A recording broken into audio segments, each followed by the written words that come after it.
好，来乡亲啊，继续来看这真趣味的场景。这个花莲罢免甲反罢免的团体，拢到花莲市的闹区来宣传。本地警方是真担心讲，双方来强绑，可能会来起冲突，所以到场戒备。想袂到现场的气氛真大骂哦！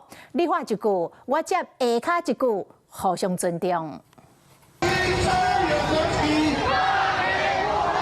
口号是花甲真顺，听起来无啥唔对，不过4颗练灯，甲看卖咧。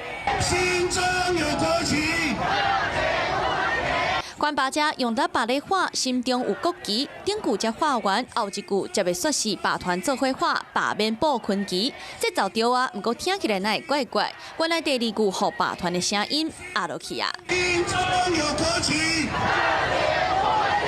花莲市区上道的路口罢免投票进程是大家3天的所在，想袂到双方同一个时间来路口，阁差不到10公尺，警方就惊有冲突，超过10个制服甲便衣的员警徛在中央隔开，因为伫要投票啊，双方拢真紧张。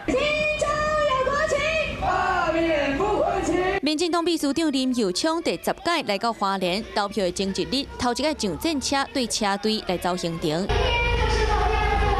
手举3支旗啊，其中一面是国旗。车队经过所在，若是放炮啊、变声势，阁有真侪在地人出来握手支持，时段嘛比战小天。我想大家应该没有看过傅昆萁这么紧张过，所以表示童子贤说的话应该是真的，也是对的。